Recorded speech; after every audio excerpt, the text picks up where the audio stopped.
Well, the Higher Education Fund, alias known as the new funding model, is the current framework which the government used to allocate scholarships to the graduates, high school graduates for the higher education. This is basically the colleges, the universities, and the other tertiary and vocational trainings. So it's based on an approach called the student-based assessment, whereby government scholarships, which was previously known as the JAB, is administered to students based on the needs, financial needs of the student, and they are also able to apply loan, and the rest of that is being fronted by the household at home. Yeah, and the last year around 960,000 students sat for KCPE, and out of them 240 scored 6 plus C plus and above. This qualify for the universities. Among the higher education learning qualify for the placement. This funding was established in 2023, which is something still relatively new in the country. And being as a professional who has worked at the universities fund as a support, frequently had challenges in terms of responding to the information, and being that we are understaffed in the government, majority of the information are not well equipped about, majority of the students are not well equipped about the operation of the new funding model and how they should be able to go about it so that they can be able to finance their higher education. And the numbers of students keep on increasing yearly. In 2023, it was 800,090. For now, we are talking about 960, closing to a million, and maybe for the next year will be at almost 1 point something million. So the RAG Higher Education Fund app, this is a solution that has been developed in Fabric, Microsoft Fabric Eventhouse, to be able to address such of this situation, whereby it's a unified point whereby we use LLMs to be able to as a RAG application, to be able to combine all these sources of information from the different site, be it COOPS, which does the placement, be it Universities Fund, which gives the 70% of the scholarship, which is the grant, and HELP, which gives the loan 30%. These are three different sites. It combines all those information and gives it to you in a natural language, so that you can be able now to make an informed decision earlier and be able to apply for your scholarship. So this is the layout of the application, as you can see. And as you can see, we are having a lakehouse where I uploaded the PDFs, the file storage, the PDF files, the manual PDF types of FAQs. These are from the sites and uploaded here. But we are going to also supplement this with web links for the site that did not contain PDFs, so that you have at least relevant information. Yeah. And also we also have a notebook where basically the application has been built, and an Eventhouse which contains the KQL database that is able to hold vector stores, the embeddings, and which are being used to which are very useful in terms of the RAG application. So we'll go directly towards the the notebook. As you can see in our lakehouse, is here. Yeah, it contains the files. Yeah, these are the PDFs. As you can see, we are having the FAQs from Higher Education Fund, HELB, and Universities Fund. Yeah, so the notebook, first of all, we are installing the requirements, and installing OpenAI. These are requirements that are being useful for this application. And we also use Azure OpenAI for accessing the LLMs, the Azure OpenAI key, and also the embeddings and the endpoints which were given to us by the Microsoft team.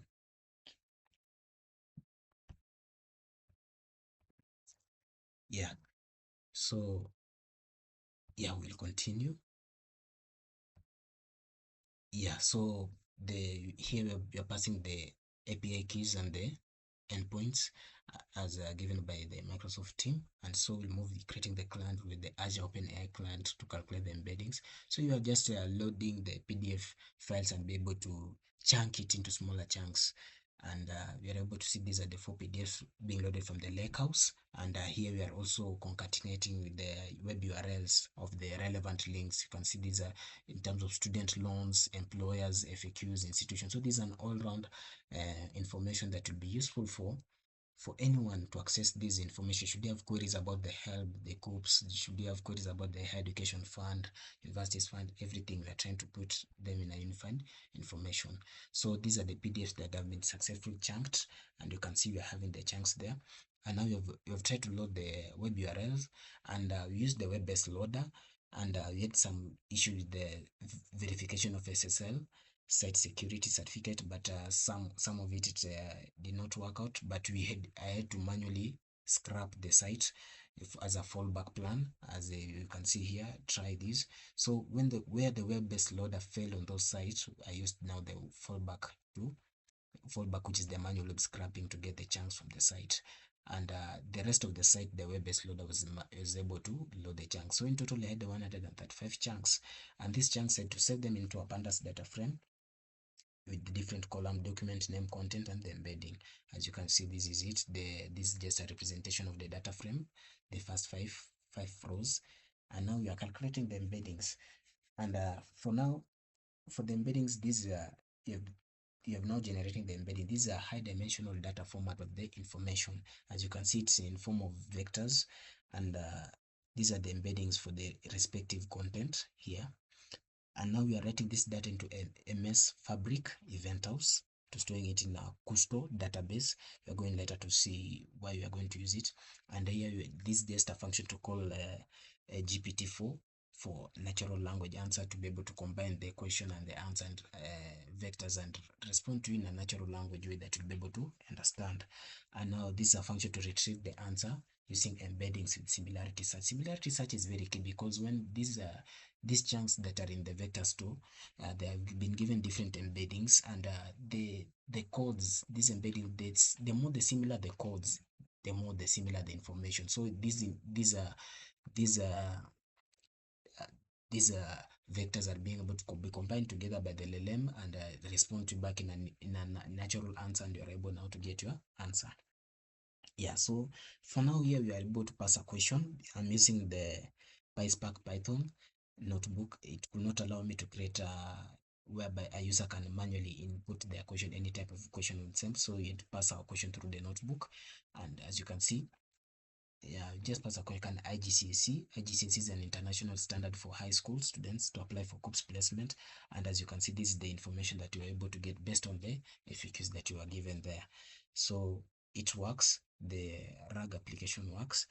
And now we are going to look at the Eventhouse, where we have the database and the vector store and the tables that we have been able to work with. Yeah. So this is the Eventhouse, and here we have the KQL database, which are the capacity to store vector stores and vector, and there's a capacity to store vectors, and embeddings is a form of a vector. So we created our own database here. It's called the HEF Eventhouse. This is it, and when you click on it, we also have a language that is able to manipulate this database, and it's called the Custo query language, aka the KQL. And with it, we are able to manipulate, like for this, just to query the first 5 rows for the table that is in the HEF embedding. HEF embedding is a form of a table here, and now we are just querying to see the first 5 rows, and we want to see what kind of information is stored there. And as you can see, these are those were sample queries, but as you can see here, we contain the information, that the chunks and their respective embeddings. As you can see, these were the URLs where it was being brought, the content of it, and the respective vector format of the information. So we have it there, and this is also the embeddings. We also have it here, still the same. The table you can preview, and you also have the schema insights from the table. So this is our workspace where we are building the RAG Higher Education Fund app.